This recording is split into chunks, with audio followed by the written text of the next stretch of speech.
They broke him, not with fists, but with mockery. They took the crown jewel of Gotham's chaos, the man who laughed at death, and stuffed him into a cell with 3 hungry wolves. All night they humiliated him. But the joke isn't over when the clown stops smiling. It's over when the curtain drops. You're about to witness the moment Arthur Fleck was finally destroyed and the Joker was born a hero. Or maybe something worse. Stick around for a story about revenge that tastes like justice. And before the chaos begins, hit that subscribe button. You won't want to miss the shocking moment. The stench of stale sweat and disinfectant hung heavy in the air of Block C, the isolation wing of Blackgate Penitentiary. Arthur Fleck, known to the world, or at least the one that paid attention to mugshots, as the Joker, was not housed here for his protection. He was here because the system deemed him a necessary example, a containment risk. But tonight, he wasn't contained. He was cornered. His cell, a cramped concrete box meant for 2, held 4. The 3 men sharing his space were not petty thieves. They were gantry, a towering brute, doing hard time for extortion tied to a crooked politician's campaign. Silas, a sleek, cold operator who ran illegal betting rings inside the prison walls. And Brick, the enforcer, whose silence was more unsettling than Gantry's constant, grating taunts. They were a microcosm of the city's corruption, placed there not by random assignment, but by a subtle, expensive manipulation of the intake records, a deliberate attempt to silence the man who knew too much. Gantry leaned over the steel bunk, his shadow engulfing Arthur. "Look at him," Gantry sneered, his breath hot and fetid. "The king of chaos. Seems more like the prince of pissing himself." Silas chuckled from the corner, a dry, calculating sound. The humiliation had begun hours ago, not with violence, but with calculated psychological torture, forcing Arthur to watch them play cards using the few scraps of comfort he'd been allowed, then tearing them up, making him sing his old stand-up routines for their mocking amusement. Arthur didn't fight back. He didn't even argue. He simply lay on the bottom bunk, curled inward, his face a mask of silent, profound despair. His inaction was a performance, a deliberate misdirection that baffled his cellmates. They had expected mania, screams, a spectacle. They were met with broken compliance. "It's disappointing, Fleck," Silas finally said, his voice laced with genuine boredom. "All that talk of anarchy, and you're just a sad little mouse." What they didn't know was that Arthur wasn't plotting an escape or a brawl. He was performing surgery. Hours before, during a brief, chaotic scuffle in the yard, Arthur had managed to pocket a discarded metal wire from a maintenance cart, the kind used for securing ventilation ducts. As the insults rained down, Arthur's fingers, hidden beneath the thin blanket, were methodically working. He was not carving himself. He was shaping the wire. His mind, sharper and more focused than it had been since the last time he'd felt truly betrayed, was running complex calculations. The next morning, the guard, Officer Reyes, made his rounds just before the 6 a.m. bell. Reyes was part of the problem, a man who looked away for a price, a loyal cog in the machine that Gantry's politician boss, Commissioner Vane, used to protect his operation. Reyes paused at the door, peering through the small slot. Gantry, Silas, and Brick were sprawled in a deep, unnatural slumber. Reyes frowned. "Fleck, get up!" he barked, rattling the bars. Arthur rose slowly, stretching like a cat. His clothes were rumpled, his hair a mess, but the desperate, defeated look was gone. His eyes, though shadowed, held a terrifying clarity. "They're sleeping, officer," he said softly, his voice echoing in the dead silence of the morning block. They had a long night of entertainment, a real comedy hour. Reyes, already irritated, pushed the cell door open with a grunt. "Fine, get out. Time for breakfast." The guard froze. The air in the cell suddenly felt colder, heavier. Lying on the floor, perfectly centered between the sleeping men, was a stack of papers. They weren't just any papers. They were detailed, typewritten confessions, signed, or rather perfectly forged, by Gantry and Silas, outlining Commissioner Vane's entire operation, the bribed judges, the fixed contracts, the money laundering network. Neatly balanced on top of the stack was a small, crudely fashioned figure made entirely of the flattened cardboard from Arthur's discarded dinner trays. The figure looked like a police commissioner, Commissioner Vane, wearing a tiny crown. "What is this?" Reyes stammered, his eyes wide with panic. The silence of the sleeping men was suddenly ominous. Arthur smiled, not the Joker's wide, terrifying grin, but a small, deeply satisfied curve of the lips. "It's the morning's news, officer. We had a long, very revealing talk about their boss's vulnerabilities." He paused, his gaze fixing Reyes, "and about how easy it is to replace a key in a lock. I told them the city needs new management." Reyes didn't see the tiny, almost invisible scratch marks on the cell's lock mechanism, nor did he understand why the smell of industrial-strength solvent was so faint. He saw only the stack of damning evidence and the three men who looked like they'd been drugged into oblivion. His first thought was to grab the papers. His second thought, the one that stopped his heart, was the realization that Arthur hadn't been humiliated at all. He had been listening. Arthur stepped out, passing Reyes, and whispered a single line, almost a prayer. "The honest men are the most easily bought, officer. Remember that." The camera focuses on the confession papers. They are real. The handwriting is perfect. But how did he get a pen, paper, and a typewriter inside the cell, let alone silence three large men? The twist tightens. Arthur stops just outside the cell door, looks back at the three sleeping figures, and his expression shifts. He raises his hand to his ear, where a nearly microscopic piece of that metal wire is now lodged, acting as a receiver.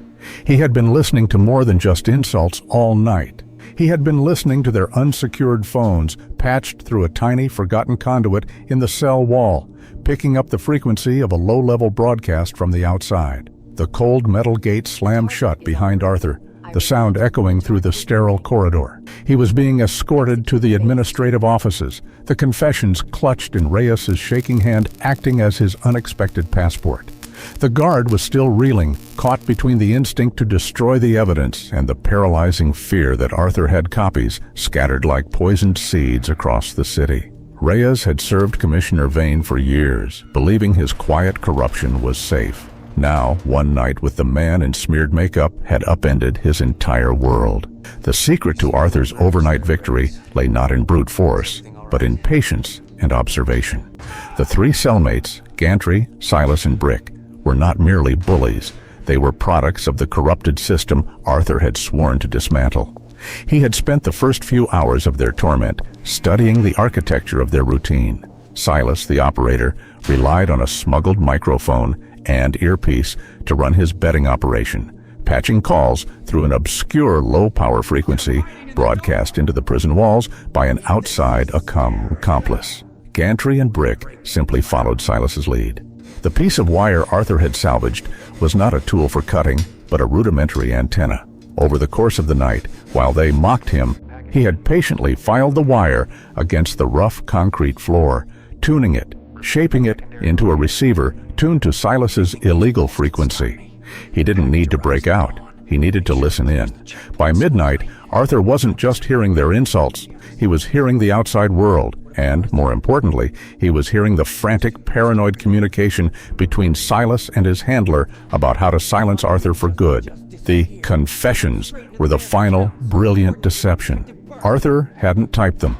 He had simply used the information gleaned from the intercepted calls and his own knowledge of Vane's operations, then recited the details into Silas's active microphone, knowing the calls were being recorded outside as a safeguard for Silas's own operation.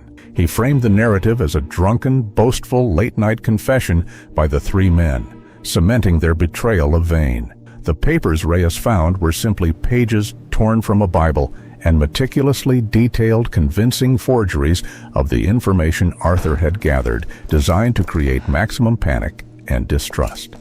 As Arthur walked, he saw his reflection in the polished floor, a ghostly image of the face he usually hid behind chalk white and red smears. He wasn't smiling. There was only a quiet, unnerving resolve. He had promised those who had betrayed the city that the joke would always be on them. In the administrative office, they sat him across from Warden Thorne, a woman whose reputation was built on her fierce loyalty to the city's established order. Thorne reviewed the papers, her expression shifting from skepticism to cold fury. "These are elaborate fabrications, Fleck. You think this theatrical nonsense will earn you a transfer?" "No, Warden," Arthur replied, his voice calm, polite, and unnervingly sane. I think it will earn me a moment of your time. Look at the details, the date of the harbor contract fix, the name of the laundered bank account in the Cayman Islands. These are not public domain. You know who the only other man who knew these facts was? Commissioner Vane. Thorne leaned forward, her eyes narrowing. You're trying to turn my prison into a circus. A morgue, actually, Arthur corrected gently. Those 3 men in my cell, they betrayed Vane to me. Now, Vane has a choice. Let them live to testify, or send someone inside to clean up his mess. He paused, letting the implication sink in. Either way, he's exposed. The true twist wasn't the confessions. It was the sleeping men. Arthur hadn't poisoned them. He had simply sabotaged the ventilation duct above their bunks using that same wire, redirecting a potent, non-lethal, industrial-grade anesthetic vapor used for cleaning the infirmary's HVAC system, which he'd seen stored during the yard break. They were alive, but rendered unconscious. The perfect picture of men who had been betrayed and silenced. The true genius of his move was forcing Vane to act against his own people. Suddenly, a panicked, muffled alarm began to sound from the prison block. A guard rushed in, face ashen. Warden, there's been a situation in Block C. Gantry, Silas, and Brick. They're dead, cut clean across the throat. Their own weapons were used. Warden Thorne looked from the terrified guard to Arthur, who sat impassively. Her face went white. She realized the trap. Vane, thinking his men had confessed, and knowing Arthur had the information, had instantly deployed a trusted killer inside the prison, one already on his payroll, to silence Gantry and the others before they woke up. Arthur had not exacted the revenge. He had simply arranged the conditions for his enemies to destroy each other.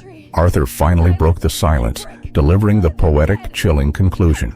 You see, Warden, he said, rising slowly to his feet, a ghost of a smile touching his lips. I didn't need to be the monster. I only needed to prove that the heroes protecting this city were far more monstrous than the clown. He walked toward the door, leaving the warden staring at the 3 forged confessions, the ultimate weapon. The papers were useless now as evidence, but they had served their purpose, planting the seed of panic that led Vane to murder his own assets, revealing the depth of the corruption to the world and fracturing the criminal empire from the inside. Arthur walked free into the general population, not as a captured villain, but as the chaotic, intelligent, and utterly unpredictable anti-hero who had just handed Gotham a clean, undeniable kill shot against its political rot.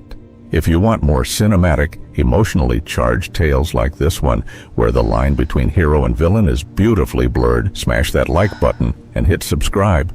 Let me know in the comments below. Did the Joker deliver justice, or just more chaos? We'll see you in the next story.